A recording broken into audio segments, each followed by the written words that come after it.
Good morning, students. How are you?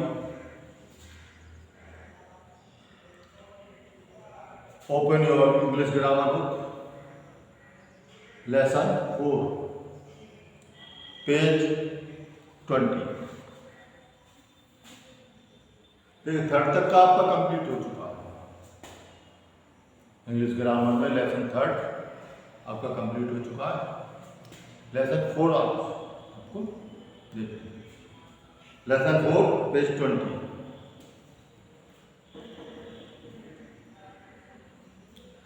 Verb, finite and non finite.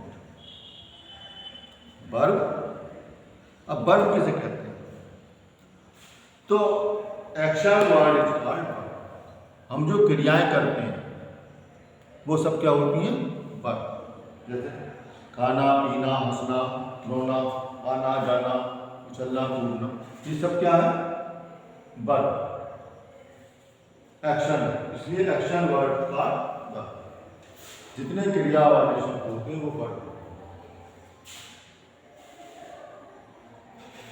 A verb is a word that describes an action or occurrence, expresses a state of being or possession. तो verb की definition कीजिए आप, पीछे कराइए नहीं। तो verb की definition आपको मालूम होनी चाहिए। A verb is a word that describes an action or occurrence, expresses a state of being or possession. ठीक है? वर्ब क्या? वर्ब शब्द है जो क्रियाओं को प्रदर्शित करते हैं। क्रिया वाले शब्दों को वर्ब कहते हैं। दूसरे शब्दों में हम कह सकते हैं verb is a word that denotes what a person और थिंग्स डज।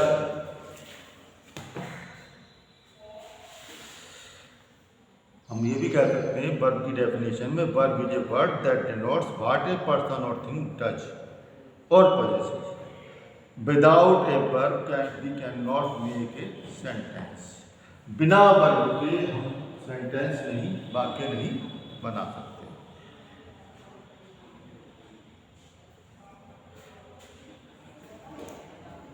अब टाइप्स ऑफ वर्ब दो प्रकार। फिनिट वर्ब, फिनिट मीन्स निश्चित, सीमाएं होती हैं। फिनिट मीन्स सीमाएं, जिसकी सीमा हो, limited. Finite means limited. They are used according to the number and person of the subject. ये वर्ब जो हमारे सब्जेक्ट का नंबर होता है,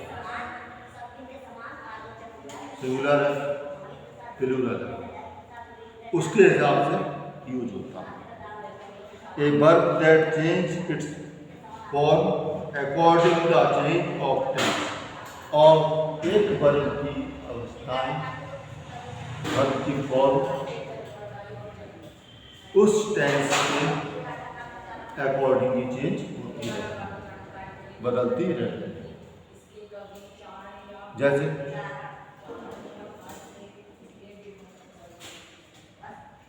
मैं जाता हूं,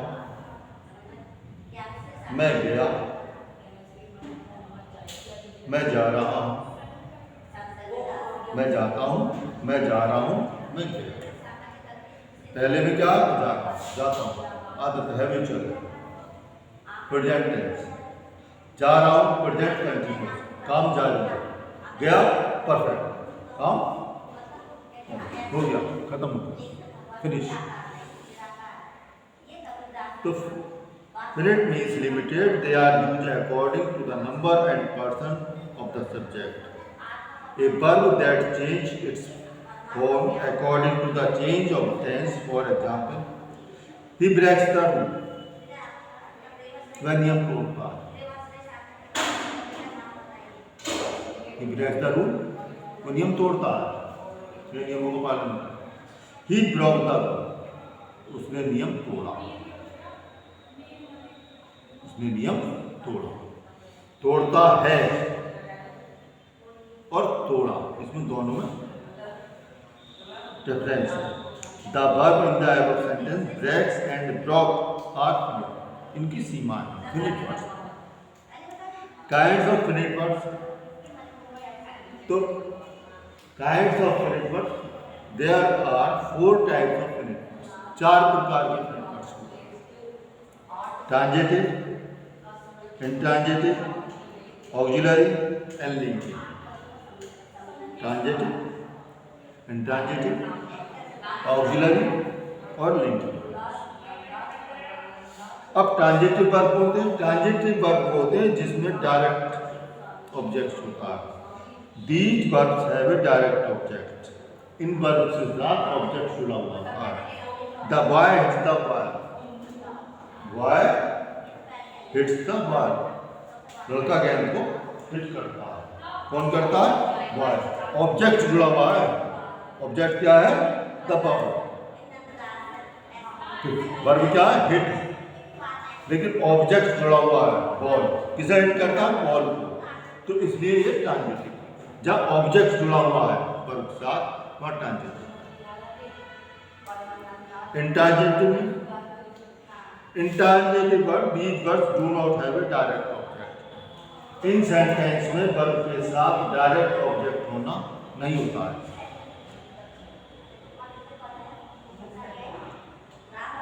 example, the girls reads quickly. लड़की थी तेजी से पढ़ती है, तेज पढ़ती है। लड़की तेज तेज पढ़ती है। नो ऑब्जेक्ट नहीं।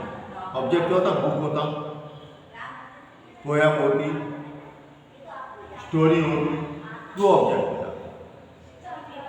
क्विकली क्या है? केवल है एडजेक्टिव कि लड़की पढ़ती तो है लेकिन कैसे पढ़ती है? तेजी से। तो यहाँ एडजेक्टिव है।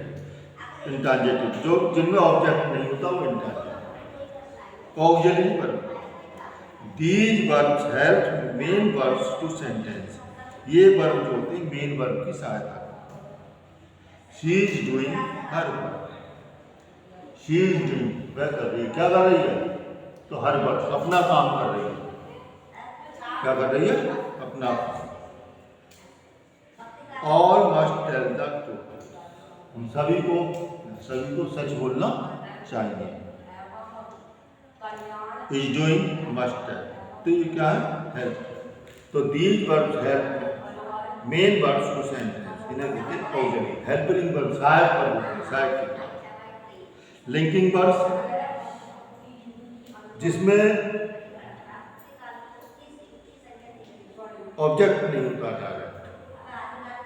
These verbs also do not have a direct object. इन वर्ब्स में भी डायरेक्ट ऑब्जेक्ट नहीं होता। यू आर माई ब्रदर, तुम मेरे भाई हो। यू आर माई ब्रदर, तुम मेरे भाई हो।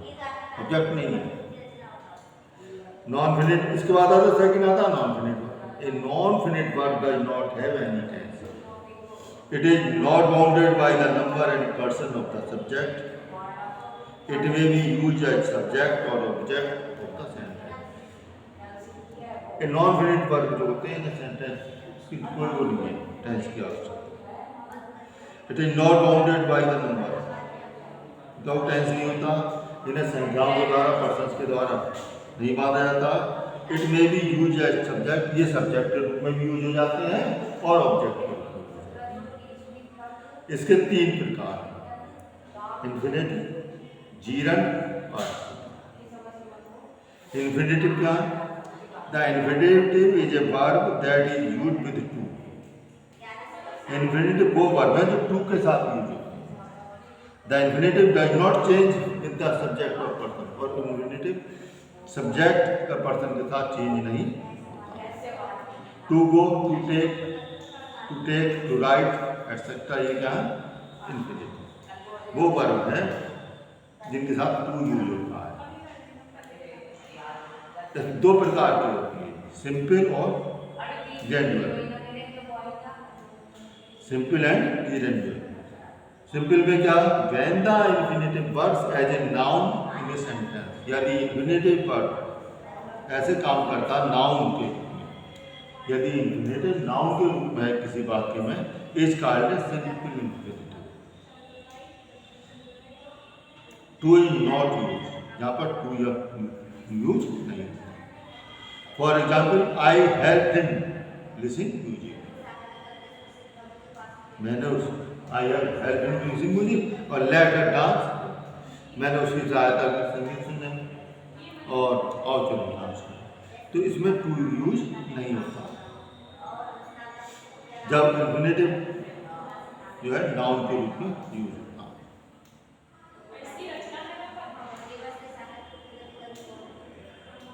जिरेंडियल में है infinitive also called qualifying infinitive, विशेषण इन्फिनेटिव। इट क्वालिफाइज एडजेक्टिव और एडवर्ब इन ए सेंटेंस, ये सेंटेंस में एडजेक्टिव और एडवर्ब को विशेषता बताता है। All eat to live, the mangoes are good eat, all eat to live, सभी खाने के लिए खाते हैं। द मैंगोज आर आम अच्छे हैं, mangoes are good to eat, खाने में अच्छे, संबंध जुड़ा होता है। जीरन में gerund is a form of a verb, एक act as a noun in sentence, ये सेंटेंस वर्ब की फॉर्म है लेकिन बाकी में नाउन की तरह यूज होती है। इट्स पार्टली ए वर्ब और पार्टली ए नाउन, ये वर्ब भी पार्टली कुछ वर्ब और कुछ नाउन की। It also may be subject और ऑब्जेक्ट ऑफ ए सेंटेंस, ये वाक्य में सब्जेक्ट भी हो सकती है और ऑब्जेक्ट। ऐसे एग्जाम्पल दे, smoking is injurious to health, smoking verb है लेकिन यहाँ पर जीरन, ये जो है जीरन के रूप में यूज है, यानी नाउन। स्मोकिंग इज इंजूरियस, धूम्रपान स्वास्थ्य के लिए नुकसान। Swimming is a good exercise, swimming आपकी क्रिया है लेकिन यहाँ पर सब्जेक्ट है, ये जो गुड एक्सरसाइज है अच्छी एक्सरसाइज।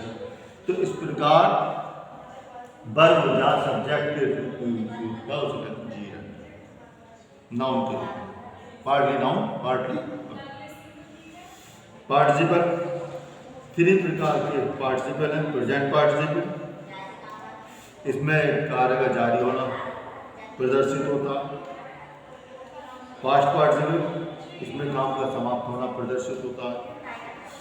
और परफेक्ट पार्टिसिपल, इसके द्वारा काम पहला काम समाप्त हो गया और दूसरा काम शुरू होने वाला होता है। प्रेजेंट पार्टिसिपल में फर्स्ट फॉर्म ऑफ वर्ब की फर्स्ट फॉर्म के साथ हम आईएनजी का यूज करते हैं। पास्ट पार्टिसिपल में हम सेकंड फॉर्म का यूज करते हैं। Past participle it express the end of the verb, sorry ये काम समाप्त पाया जाता है, ये थर्ड फॉर्म का। गॉन, लाइट चली गई, द लाइट हैज गॉन, बत्ती जा चुकी है, थर्ड फॉर्म का यूज करते हैं। और ए वन, जैसे आपका a one cat is afraid of the fire, एक जली हुई बिल्ली आग से डरती है। A wounded man was taken to the hospital, एक घायल आदमी को हॉस्पिटल ले जाया गया। Perfect participle is express completion of first action and the beginning of the second action, इसमें पहला कार्य का समाप्त होना पाया जाता है और दूसरे कार्य की शुरुआत होती पाई जाती है। और ये sentence having plus third form के साथ यूज बनते। तो आपका लेसन 4 कंप्लीट हो जाए तब एक्सरसाइज पेज 22 पर ऐसे कीजिए कंप्लीट, ठीक है। आ रहा समझ में, नहीं आ रहा इसमें इंग्लिश में है, पढ़िए आप, इसी से संबंधित आपके घुमाएंगे आपको ऑब्जेक्टिव टाइप, ठीक है।